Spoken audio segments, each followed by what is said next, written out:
Alright, we got the 413 spoilers, and of course we are continuing the final battle of My Hero Academia as Deku continues to try to take down Shigaraki without completely taking him out, trying to save him, and that's what this chapter is mostly about. So coming off of the previous one, we saw that Deku now had to adapt to fight Shigaraki now that he has taken the fourth user's danger sense from him. Then it eventually led to us seeing that Shigaraki was able to suppress, essentially, the Tenko aspect of his consciousness, I guess you could say, by sealing it in the all-for-one vestige world, or whatever you want to call it. Until at the end of the chapter, we suddenly saw within that vestige world Star and Stripe's hand point, and the final panel having Kudo, the second user, saying that he has to part ways with One for All, and that was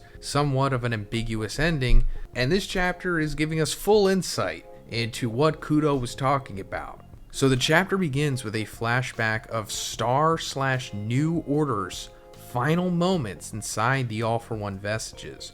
While fighting the other quirks, she saw something quite unusual. "Master, there's a sad child over there," as she points to a crack. All Might then wakes up. So yeah, we were actually talking about this in the previous chapter because, Star and Stripe showing up, and the last time we saw her was after Shigaraki/All-for-One took her quirk, which is actually being referenced here, New Order, one of the best quirks in the series. It was kind of wasted, to be honest. I wish it came back, but that's neither here nor there. She was fighting off the other quirks as she was dying within the vestige world, but now we're seeing some bonus footage to that sequence because apparently she was able to see the Tenko fragment of Shigaraki within the All-for-One vestige world. And that's exactly what she was pointing to, as we speculated about before.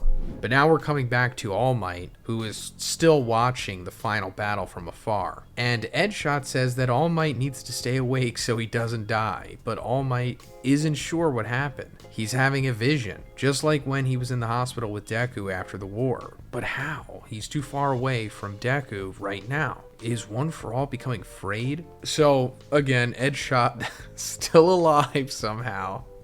I guess he's just gonna live. All Might came off of his final battle against All-for-One, so he's still on shaky legs, but he's gonna make it. And apparently he's still able to see some visions of what's happening with the One for All vestige stuff, despite all of the embers and his quirk factor being completely gone. But we're going to find out why there's a possible way that he's still seeing this, because it cuts back to the fight and Tomura doesn't understand why he had a vision of Star. "I've annihilated you." But then he remembers her last line about heroes always inheriting each other's will, and thinks about the possibility of it being an ember of Star's flame. But first, let's talk about the sponsor of this video, Factor. Also, if you're familiar with HelloFresh, which I've also used before and love, Factor is in partnership with them. Get started on your resolutions with Factor so you're ready for the new year. Factor's ready-to-eat meal delivery takes the stress out of meal planning and sets you up for success in the new year.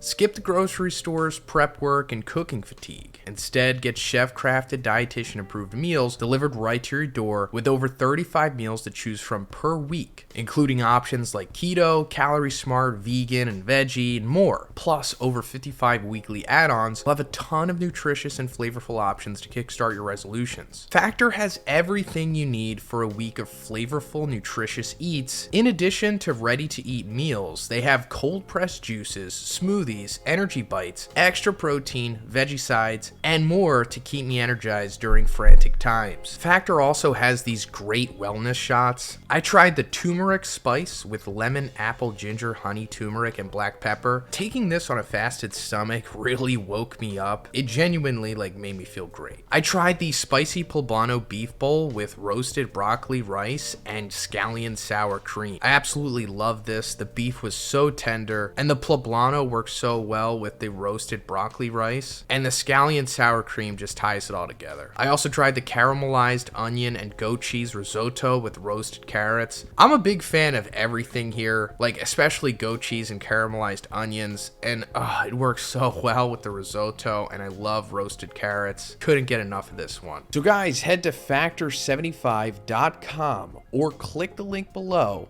and use code Zhoniin50 to get 50% off of your first factor box. That's such a great offer. And again, it's code Zhoniin50 to get 50% off of your first factor box. Thanks, guys. So yeah, this explains why All Might is still able to see whatever is going on with the One for All drama. And the inheriting will stuff, I understand it, of course, but I've just got off of reviewing the latest One Piece chapter as well, and they're literally doing the same thing there. I won't give you any spoilers, of course, but I'll just say that it's, same stuff that we're talking about here, essentially. And this explains why Star still has some kind of semblance within Shigaraki, despite her literal corporeal being gone, along with her quirk factor and quirk and vestige. Well, I guess not the vestige, since an ember of her quote-unquote flame is still there. Still able to point out things and to have other vestiges see it somehow. Deku is thrown to the ground and asks what Kudo meant by that, referring to what happened at the end of the previous chapter, saying that you have to part ways with One for All. And he begins to explain the lump of lead inside of Shigaraki represented all the anger, frustration, and memories of his past, but now it all came together, solidified and formed an impenetrable layer of hatred. So yeah, we were just talking about that. We saw this in the previous chapter. That big Chibaku Tensei looking thing is just suppressing Tenko.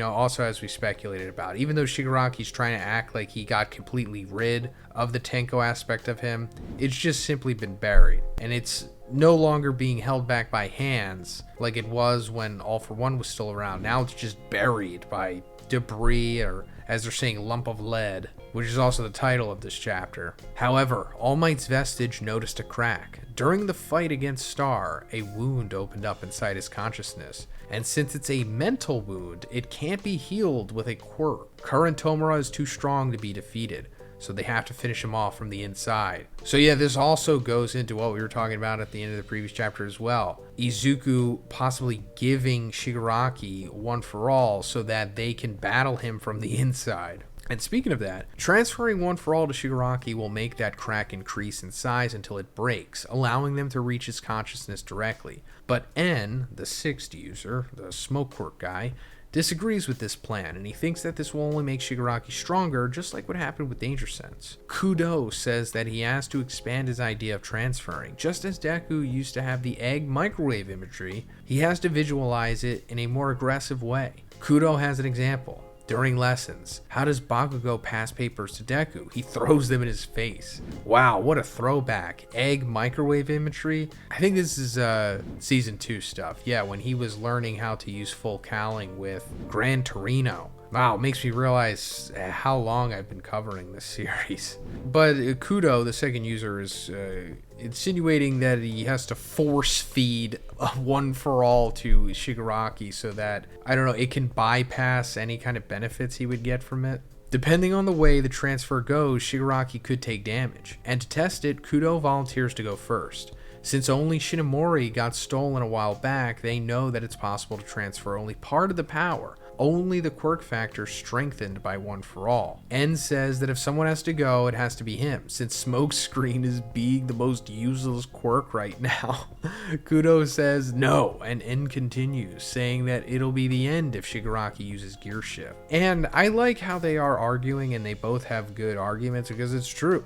Kudo can take his gamble and maybe it works. It most likely will work since he is so sure of it, and the way that it's being said here seems like it is going to play out that way, and I'll go more into it at the end. But also, if Shigaraki can successfully use Gear Shift, he's going to become like Ultra Super Saiyan, just the way that Izuku did against All for One, last year. So it is a gamble. But Kudo is pretty sure that if the quirk is transferred, the level of the recoil won't get reset. In other words, if Shigaraki uses Gear Shift, he'll be more exhausted than Deku is now, since he'll be using it in extra time. So Rukasu expands upon that by saying, I don't think I conveyed this properly, so let me just try to explain it better. Let's say Deku used Gear Shift 3 times, so if Shigaraki tries to use it now, it'll be the 4th time the quirk is activated, meaning that he'll get a stronger recoil. So, I guess that makes the gamble even better, because if Shigaraki does use Gear Shift, then it will only give him a little bit of time to be God, and then it'll just wear off, and then he'll pass out. But still, the things that he could accomplish within the time where Gear Shift is active, it's like he could just, in theory, destroy all of Japan within minutes. Bruce, the third user, says that he has always followed Kudo, but he doesn't agree with this decision, and Kudo says that he knows it's a risky bet. They've lived in dark times and fought in cruel battles, so now he wants to believe in the boy who hasn't given up on saving a heart. We see a flashback of Deku saying that he's blessed to have All Might near him, and Nana's vestige appears. She says that Deku's hesitating not because he's afraid or because he can't handle it, but because he considers One for All a treasure that he got from his favorite hero. Tomura tells them to stop yapping, and Kudo asks Banjo, the fifth user, to stay by the boy's side. He also asks Yoichi to help, and he simply says, "Leave it to me, my hero." Kudo shouts, "The rest is up to you. What do you say, Izuku Midoriya?" And Deku replies, "I'll do it." So that's pretty cool. Kudo finally calling Izuku by his name. He usually refers to him as the ninth, like the ninth user of One for All. A huge wave of black whips tear Tomura's arm off. Shigaraki stares at his opponent and says, "Looking at you, I never guess you're a hero." Deku is shirtless and has black whips all over his body. It's such a cool visual and a great spread. End of chapter. So yes, it is a pretty cool visual and a great spread. Izuku is in like full goblin mode right now. Like he does straight up look like a villain. It's pretty cool. And this is what Izuku was referred to during the quote-unquote Dark Deku arc, or Deku Black arc. I don't know what the official name of it is. But back when he was in vigilante mode, emo, I guess you could also say his emo phase. But this is him in his mode to essentially force a fragment of One for All into Shigaraki, being Kudo, the second user, the Gear Shift quirk. Because before we saw that Shigaraki forcefully tried to take One for All and wound up only taking the fourth user's quirk because he sacrificed himself so that the other vestiges would be taken. But now we're reversing it and we're forcefully sending over Kudo into Shigaraki in an attempt to break him down from the inside out. Kind of like injecting like a vaccine into somebody to stop a virus. I guess it's kind of like the same fundamental. And that's actually even more applicable because One for All comes from All for One, just like a vaccine would from a virus, right? Is that how it works? I don't know. There's some smart people who will probably correct me in the comments. But I like this because I think it will eventually lead to all of the vestiges eventually jumping ship and going into Shigaraki. And then we might see, finally, all of the vestiges team up together and like fight against the vestige version of Shigaraki, or maybe all of the quirks start rebelling, kind of like how they did against Star and Stripe, and they have to fight them, or they just fight the inner working of Shigaraki because they're trying to get the Tenko, and he's going to fight them off by doing that. So them all working together eventually would be incredible, and it's just going to start with Kudo here. He's like the guinea pig essentially. And like I also said, we need to have that big moment where Nana finally talks to Shigaraki and they have their heart to heart or whatever, or heart to non-heart. But yeah, I'll go way more into this chapter once we get the full release of it. Hopefully I'll have it out Friday morning. That's pretty much it for this one, guys. Let me know what you think about it in the comments, and if you liked the video, please give it a like and please subscribe if you haven't already. Have a great day, and I'll see you in the next one.